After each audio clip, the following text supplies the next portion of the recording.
ಒಂದೇನಂತ ನಾನು ಅರ್ಥ ಮಾಡ್ಕೊಂಡಿದ್ದೇನೆ ಅಂತ ಹೇಳಿದ್ರೆ, if you can be yourself with your partner, ಅದಕ್ಕಿಂತ ಒಳ್ಳೆ ವರ ನಿಮ್ಮ ಲೈಫಲ್ಲಿ ಯಾವುದೂ ಇಲ್ಲ. It's the biggest boon. You can cry, you can laugh, you can be yourself, you can be a child, you can be wild, you can be an animal, you can be a steward, you can be anything, like from extra large to extra small, you can be anything with your partner, and that partner will just see you like how you are. ನೀವು ಇರೋ ಥರನೇ ನೋಡ್ತಾರೆ, ಇರೋ ಥರನೇ accept ಮಾಡ್ತಾರೆ. ಈ quality ನಿಮ್ಮ ಪಾರ್ಟ್ನರಲ್ಲಿ ಇರೋದು ತುಂಬ ಇಂಪಾರ್ಟೆಂಟು. ಬದಲಾವಣೆ ಜಗದ ನಿಯಮ ಅಂತಾರೆ.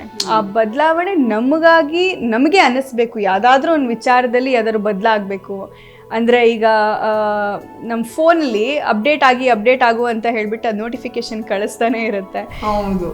ಸೊ ಆವಾಗ ನಾವು ಅಪ್ಡೇಟ್ ಆಗಿಬಿಡ್ತೀವಿ ಅಲ್ವಾ? ಸೊ ಹಾಗೆ ಲೈಫಲ್ಲಿ ಒಂದು ಇನ್ನರ್ ಕಾಲಿಂಗ್ ಅಂತ ಇರುತ್ತೆ. ಆ ಇನ್ನರ್ ಕಾಲಿಂಗಿಂದ ಬರಬೇಕು ಯಾವುದೇ ವಿಚಾರದಲ್ಲಿ. ಈ ವಿಚಾರ ಏನೋ ಒಂದು ಸ್ವಲ್ಪ ಹಿಂಗೇನೋ ಆಗಿದೆ, ಸೊ ಇದನ್ನ ಚೇಂಜ್ ಮಾಡ್ಕೋಬೇಕು ಅಂತ. ಈಗ ಡ್ರೈ ಫ್ರೂಟ್ಸ್ ಲಡ್ಡು ಮಾಡಬೇಕಾದ್ರೆ what I lied, next time ನಾನು ಡ್ರೈ ಫ್ರೂಟ್ಸ್ ಮಾಡಬೇಕಾದ್ರೆ ಡ್ರೈ ರೋಸ್ಟ್ ಪ್ರಾಪರಾಗಿ ಮಾಡಿ ಅದನ್ನು ಪ್ರಾಪರ್ ಪೌಡರ್ ಮಾಡಿ ಆಮೇಲೆ ಗೀ ಆ್ಯಡ್ ಮಾಡ್ತೀನಿ.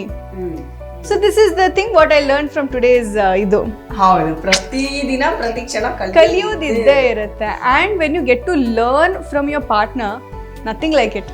So for me he is like ಒಂದು ವಾಕಿಂಗ್ ಟಾಕಿಂಗ್ ಎನ್ಸೈಕ್ಲೋಪೀಡಿಯಾ ಥರ. ಸೊ ಏನೇ ಆ್ಯಂಡ್ ಇನ್ನೊಂದೇನೆಂದರೆ, ಹೇಳ್ಕೊಡ್ಬೇಕಾದ್ರೆ ಯಾವತ್ತೂ ಅವ್ರಿಗೆ ಕಡಿಮೆ ನೋಡೋದು ಅಥವಾ ನಾನು ತುಂಬ ನೋಡಿದ್ದೀನಿ ಕೆಲವು ಪಾರ್ಟ್ನರ್ಸಲ್ಲಿ, ಅಂದರೆ ನಿಮ್ಗೆ ಅರ್ಥ ಆಗದೆ ಇರೋ ಯಾವುದಾದ್ರೂ ವಿಚಾರ ನಿಮ್ಮ ಪಾರ್ಟ್ನರ್ ಹತ್ರ ಕೇಳಿದಾಗ, ಎಸ್ಪೆಷಲಿ ಒಂದು ಫೀಮೇಲ್ ಪಾರ್ಟ್ನರ್ ಮೇಲ್ ಪಾರ್ಟ್ನರ್ ಹತ್ರ ಕೇಳಿದಾಗ, ಬಿಡು ಬಂಗಾರ ನಿಂಗೆ ಅವೆಲ್ಲ ಅರ್ಥ ಆಗಲ್ಲ, ಹೋಗು ನೀನು ಮಗು ಥರ ಟ್ರೀಟ್ ಮಾಡೋದು, ಮಕ್ಳ ಥರ ಮಾಡೋದು, go you do your thing in your kitchen, ನೀನು ಇದು ಮಾಡು, ಈ ಥರ ನಿಮ್ಮ ಪಾರ್ಟ್ನರ್ನ ಟ್ರೀಟ್ ಮಾಡೋ ಬದಲು, ಈ ಫಾರ್ ಎಕ್ಸಾಂಪಲ್ ಈಗ ಸ್ಟಾಕ್ಸ್ ಬಗ್ಗೆ ನಾನೇನೋ ತಿಳ್ಕೋಬೇಕು. Okay, so when I ask him ಒಂದು ಸ್ವಲ್ಪ ಸ್ಟಾಕ್ಸ್ ಬಗ್ಗೆ ಏನಾದ್ರು ಹೇಳ್ಕೊಡಿ, ಏನಾದ್ರು ಸ್ಟಾಕ್ ಮಾರ್ಕೆಟ್ ಬಗ್ಗೆ ಒಂದು ಸ್ವಲ್ಪ ತಿಳ್ಕೋಬೇಕು, ಎಲ್ಲಿ ಹಾಕ್ಬೋದು, ಏನು ಮಾಡ್ಬೋದು, ಈಗ ಯಾವ ಸ್ಟಾಕ್ ಏನು ಹೋಗ್ತಾ ಇದೆ, ಆ ಥರದ್ದೇನಾದ್ರು ಕೇಳಿದಾಗ ಹಿ ಟೆಲ್ಸ್ ಮೀ, ಇರೋ ಒಂದು ಸ್ವಲ್ಪ ಮಾರ್ಕೆಟ್ ಡೌನ್ ಇದೆ, ಹೇಳ್ತೀನಿ ಯಾವಾಗ ಹಾಕು, ಈ ಥರ ಮಾಡ್ಬೋದು, ಈ ಆ್ಯಪಲ್ಲಿ ಈಸಿ ಆಗುತ್ತೆ, ಇದು ಹಿಂಗಾಗುತ್ತೆ, ಒಂದು ಸ್ಟಾಟಿಸ್ಟಿಕ್ಸ್ ಬರ್ ತೋರಿಸೋದು, ಯಾವುದೋ ಒಂದು ವೆಬ್ಸೈಟ್ ಯಾವುದೋ ಒಂದು ಕೂತ್ಕೊಂಡು ನಂದು ಮೈ ನೆಕ್ಸ್ಟ್ ಪ್ರಾಜೆಕ್ಟ್ ನಾನು ಏನು ಮಾಡ್ತಾ ಇದ್ದೀನಿ, ನನ್ನ ಕನಸಿನ ಕೂಸು, ಅದ್ರದ್ದು ಎಂಟೈರ್ ಟೆಕ್ನಾಲಜಿ ಏನಿದೆ ಅದು ಅರುಣ್ ಅವರೇ ಹ್ಯಾಂಡಲ್ ಮಾಡ್ತಾ ಇರೋದು, ಅವ್ರ ಟೀಮ್ ಅವ್ರು ಹ್ಯಾಂಡಲ್ ಮಾಡ್ತಾ ಇದ್ದಾರೆ. ಸೊ ನನಗೆ ಟೆಕ್ನಿಕ್ಯಾಲಿಟಿ ಬಗ್ಗೆ ಏನೇ ಕೇಳಿದ್ರೂ ಅದನ್ನು ತುಂಬ ಪೇಷಂಟಾಗಿ ಆನ್ಸರ್ ಮಾಡೋದು, ಅದ್ರ ಬಗ್ಗೆ ಹೇಳ್ಕೊಡೋದು, ಬಿಕಾಸ್ ನಾನು ಆರ್ಟ್ ಫೀಲ್ಡಿಂದ ಬಂದಿರೋದು. ಸೊ ನನಗೆ ಇಂಜಿನಿಯರಿಂಗ್ ಸೈಡಿಂದ ನನಗೊಂದು ಸಪೋರ್ಟ್ ಬೇಕಾಗಿತ್ತು. ನನ್ನ ಕ್ರಿಯೇಟಿವಿಟಿನ ಎಕ್ಸಿಕ್ಯೂಟ್ ಮಾಡೋಕ್ಕೆ ನಂಗೆ ಟೆಕ್ನಾಲಜಿ ತುಂಬ important. I am a story teller, but for me to tell stories in the words, ಅಂದರೆ in the form of words, ಇಷ್ಟು ವರ್ಷ ನಾನು ಅದೇ ಮಾಡ್ಕೊಂಡು ಬಂದಿದ್ದು. ಬಟ್ ಆ ವರ್ಡ್ಸ್ ಜೊತೆ ಟೆಕ್ನಾಲಜಿನ ಬ್ಲೆಂಡ್ ಮಾಡಿ ಕತೆ ಹೇಳೋದಿದೆಯಲ್ಲ, ಸೊ ಅದಕ್ಕೊಂದು ನನಗೊಂದು ಶಕ್ತಿ ಸಿಕ್ದಂಗೆ ಆಯಿತು. ನೀವು ಮ್ಯೂಸಿಕ್ ಡೈರೆಕ್ಟರ್ ಅಂತೆಲ್ಲ ಕೇಳ್ಪಟ್ಟಾಗ ಫುಲ್ ಹ್ಯಾಪಿ ಆಗೋಯ್ತು ನಮಗೆ. ಒಂದಷ್ಟು ಕ್ಲಾರಿಟಿ ಮತ್ತೆ ಅದ್ರ ಬಗ್ಗೆ ಒಂದಷ್ಟು ಮಾಹಿತಿ ನಮಗೆ ಹೇಳಿ. ನಾನು music as a hobby passion ಆಗಿ ನಾನು ಸೈಡಲ್ಲಿ ಮಾಡ್ಕೊಂಡು ಬಂದಿದ್ದೀನಿ ಲಾಸ್ಟ್ 10 yearsಯಿಂದ. ನನ್ನ ಕಾಲೇಜಿಂದ ಮ್ಯೂಸಿಕ್ ಅನ್ನೋದು ಮುಂಚೆಯಿಂದನೇ ಇಂಟ್ರೆಸ್ಟ್ ಇತ್ತು, ಬಟ್ ಯಾವುದ್ರಲ್ಲೂ ನಾನು ಅಂದರೆ ನಾನಾಗೆ ಮಾಡೋದು ಆ ಥರದ್ದು ಯಾವುದ್ರಲ್ಲೂ, ಕಾಲೇಜಲ್ಲಿ ಫ್ರೆಂಡ್ಸ್ ಎಲ್ಲ ಗಿಟಾರ್ಸ್ ಎಲ್ಲ ಪ್ಲೇ ಮಾಡೋರು, ಸೊ ಅದರಿಂದ ಇನ್ಸ್ಪೈರ್ ಆಗಿದ್ದೆ. ಬಟ್ ನಂದು ಡೊಮೈನ್ ನಾನು ಕಂಪ್ಯೂಟರ್ಸಲ್ಲಿ ಜಾಸ್ತಿ ಕೆಲಸ ಮಾಡೋದ್ರಿಂದ I got into the tech side of music. So music production, sound design, mixing, mastering, so ಆ ಥರದ್ರಲ್ಲಿ ನಾನು ಐ ಸ್ಟಾರ್ಟೆಡ್ ಲೈಕ್ ಫ್ರೀ ಟೈಮಲ್ಲಿ ಆ ಥರ ಮಾಡಿಕೊಂಡು I have set up my own small studio. So I have some synthesizers, drum machines ಎಲ್ಲ. So I am deeply passionate. ಅದ್ರಗೋಸ್ಕರ ನಾನು ಮಿಂತ್ರಲ್ಲಿ 8 years ಕೆಲಸ ಮಾಡ್ತಿದ್ದೆ. ಫ್ಯೂಚರ್ನ ಎಲ್ಲ ಪ್ರಾಜೆಕ್ಟ್ಸ್ ಅಥವಾ ನಿಮ್ಮ ಕನಸೇನಿದೆ ಅದೆಲ್ಲ ನನಸಾಗಲಿ. ಆ್ಯಂಡ್ ಅದ್ರ ಜೊತೆಗೆ ಅಟ್ ಪ್ರೆಸೆಂಟ್ ನಿಮ್ಮ ಪ್ರೊಫೆಷ್ನಲ್ ಲೈಫ್ ಅಷ್ಟೇ ಅಲ್ಲ, ಪರ್ಸ್ನಲ್ ಲೈಫು ಅಷ್ಟೇ ಚೆನ್ನಾಗಿರಲಿ ಅಂತ ನಮ್ಮೆಲ್ಲ ಆಡಿಯನ್ಸ್ ಪರವಾಗಿ ವಿಶ್ ಮಾಡ್ತಿದ್ದೀನಿ. All the best. Thank you so much. And ಹೇಳಿ ಮೇಡಮ್, ನೀವು ಇವಾಗ ನಮ್ಮ ಆಡಿಯನ್ಸ್ಗೆ ಏನು ಹೇಳ್ತೀರಾ, ನಿಮ್ಮ ಫ್ಯಾನ್ಸ್ಗೆ ಏನು ಹೇಳ್ತೀರಾ? ಏನೂ ಇಲ್ಲ ಅಂದರೆ ಇವಾಗಲೂ ನಾನು ಎಲ್ಲೇ ಹೊರಗೆ ಹೋದರೂ ಎವ್ರಿಬಡಿ ಏನೋ ವಾಂಟ್ಸ್ ಟು ನೋ ಏನು ಮಾಡ್ತೀನಿ ನಾನು ಮುಂದೆ ಅನ್ನೋ ಥರದಲ್ಲಿ. ನಿನ್ನೆ ನಾನು ವೆಟ್ ಹತ್ರ ಹೋಗಿದ್ದೆ ನಮ್ಮ ಡುಡು ಕರ್ಕೊಂಡು. ಆವಾಗ ನಮ್ಮ ವೆಟರ್ನರಿ ಡಾಕ್ಟರ್ ವೈಫ್ ಕೂತ್ಕೊಂಡಿದ್ರು. ಅವ್ರನ್ನ ನೋಡಿದ ತಕ್ಷಣ ಕಂಗ್ರ್ಯಾಚುಲೇಷನ್ಸ್ ಅಂದರು. ನಾನು ಫಸ್ಟ್ ಟೈಮ್ ಅವ್ರನ್ನ ನೋಡ್ತಾರೆ. ಇನ್ಫ್ಯಾಕ್ಟ್ ಅವ್ರು ವೆಟ್ ಹತ್ರ ಹೋಗ್ತಾ ಇದ್ದಿದ್ದು, ಆ ಪರ್ಟಿಕ್ಯುಲರ್ ವೆಟ್ ಹತ್ರ ಹೋಗ್ತಿದ್ದೆ ಫಸ್ಟ್ ಟೈಮ್. ಅವ್ರು ನೋಡಿದ ತಕ್ಷಣ ಕಂಗ್ರ್ಯಾಚುಲೇಷನ್ಸ್ ಅಂದರು. ಥ್ಯಾಂಕ್ ಯು ಅಂತ. So they feel it very personal. ಅಂದರೆ any event that happens in my life ಅಲ್ವಾ, ಸೊ ಅದು they take it very personally and that affection and that thing is very rare.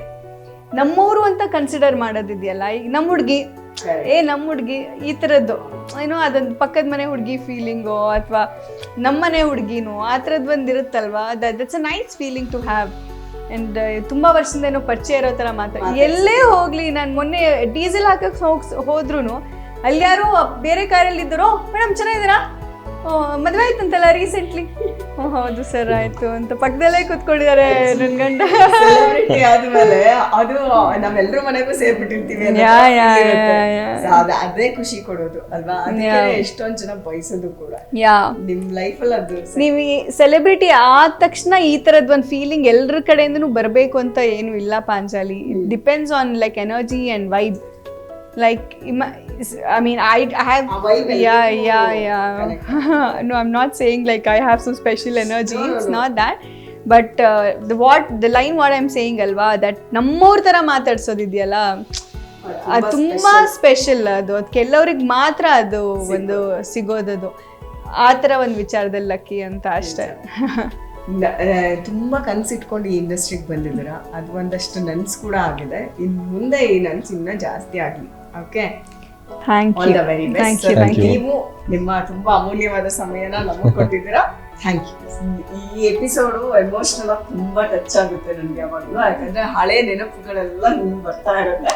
So ಯಾವಾಗಲೂ ಖುಷಿಯಾಗಿರ್ಬೇಕು, ಈ peer ಹಿಂಗೆ ಇರಬೇಕು, success ಅನ್ನೋದು ಚಪಲೆ ಯಾವಾಗಲೂ ಇರಲಿ ಅಂತ ವಿಶ್ ಮಾಡ್ತಾ ಈ ಕಾರ್ಯಕ್ರಮ ಹಿಂಗೆ ಮುಗಿಸ್ತೀನಿ. ಅದ್ಭುತವಾಗಿರೋ ಒಂದು ಲಡ್ಡು, ಒಂದಲ್ಲ ಎರಡು ಬಂದು ಬಾಯಿಗೆ ಬಿದ್ದಂಗೆ ಆಯ್ತು. ಅಂದ್ರೆ ಒಂದು ಬಾಯಿಗೆ ಬಂದಿದ್ದ ಲಡ್ಡು, ಇನ್ನೊಂದು ಈ ಒಂದು ಬ್ಯೂಟಿಫುಲ್ ಲಡ್ಡು ತರ ಇರೋ ಹುಡುಗಿ ಶೋಕ್ ಬಂದಿದ್ದು. ಆಯ್ತಾ? ಸೊ ಈ ಕಾರ್ಯಕ್ರಮ ನಮ್ಗೆ ಎಷ್ಟು ಖುಷಿ ಕೊಟ್ಟಿದೆ ಅಂದ್ರೆ ಅಷ್ಟು ಖುಷಿ ಕೊಟ್ಟಿದೆ. ಬಟ್ ನಿಮ್ಗೆ ನೋಡೋರಿಗೆ ಅದ್ರ ಡಬಲ್ ಖುಷಿ ಸಿಕ್ಕಿರತ್ತೆ. ಸೊ ನಿಮ್ಗೆ ಹಿಂಗ ಅನ್ನಿಸು ರಿವ್ಯೂಗೋಸ್ಕರ ನಾನು ಕಾಯ್ತಾ ಇರ್ತೀನಿ. ನೆಕ್ಸ್ಟ್ ಒಂದು ಎಪಿಸೋಡ್ ಅಲ್ಲಿ ಮತ್ತೆ ನಿಮಗೆ ಸಿಗ್ತೀನಲ್ಲ, ಅಲ್ಲಿವರೆಗೂ ನೀವೇನ್ ಮಾಡ್ತೀರಾ, ಮಿಸ್ ಮಾಡ್ಕೊಳ್ಳಿ. ಆದಷ್ಟು ಬೇಗ ಮತ್ತೆ ಇನ್ನೊಂದು ಸ್ಟಾರ್ ಜೊತೆ ನೋಡೋಣ. ನೋಡಿದ್ರಿ ಅಲ್ಲ ಇಷ್ಟೊತ್ತು ನಮ್ಮ ಟಗರು ಪುಟ್ಟಿ ಕೆಂಡ ಸಂಪಿಗೆ ಅಂತ ಹುಡುಗಿ ಮಾನ್ವಿತಾ ಅವರ ಮನೆ ಎಷ್ಟು ಬ್ಯೂಟಿಫುಲ್, ಅವಳ ಮನಸ್ಸು ಅಷ್ಟೇ ಬ್ಯೂಟಿಫುಲ್. ಇಬ್ಬರು ಪೇರ್ ಕೂತ್ಕೊಂಡು ನನ್ನ ಜೊತೆ ಮಾತಾಡಿದ್ದು ನನಗೆ ಇನ್ನೂ ಖುಷಿ ಆಗ್ಬಿಟ್ಟಿದೆ. ಅದ್ರ ಜೊತೆಗೆ ಲಡ್ಡು ಬಂದು ಬಾಯಿಗೆ ಬಿತ್ತ ಮಗು ಅನ್ನೋ ಥರ ಎರಡೆರಡು ಲಡ್ಡು ಬಾಯಿಗೆ ಬಂದುಬಿಟ್ಟು. ಪ್ರೋಟೀನ್ ಲಡ್ಡು ಸೂಪರ್ ಆಗಿತ್ತು, ಅವಳಷ್ಟೇ ಬ್ಯೂಟಿಫುಲ್ ಆಗಿತ್ತು. ಸೊ ಈ ರೆಸಿಪಿ ನಿಮಗೂ ಖಂಡಿತ ಇಷ್ಟ ಆಗಿರುತ್ತೆ. ನೀವು ಮನೇಲಿ ಟ್ರೈ ಮಾಡಿ. ಆ್ಯಂಡ್ ಈ ಎಪಿಸೋಡ್ ಹೆಂಗಿತ್ತು, ಟ್ರೈ ಮಾಡಿದರೆ ಲಡ್ಡು ಹೆಂಗಿತ್ತು, ಎಲ್ಲದನ್ನು ರಿವ್ಯೂಗೋಸ್ಕರ ನಾನು ಕಾಯ್ತಾ ಇರ್ತೀನಿ. ಸೊ ನೀವೇನು ಮಾಡ್ತೀರಾ, ಕೆಳಗಡೆ ಕಮೆಂಟ್ಸ್ ಹಾಕ್ತೀರಾ. ಎಸ್, ಮುಂದಿನ ಸಂಚಿಕೆಯಲ್ಲಿ ಮತ್ತೆ ನಾನು ನಿಮಗೆ ಸಿಗೋವರೆಗೂ ಎಸ್ ಆಫ್ ಕೋರ್ಸ್ ನನ್ನ ತುಂಬ ಮಿಸ್ ಮಾಡ್ಕೊಳ್ಳಿ, ಹಾಗೆ ಬ್ಲೆಸ್ಸು ಮಾಡಿ. ಓಕೆ, ಟೇಕ್ ಕೇರ್, ಬಾಯ್.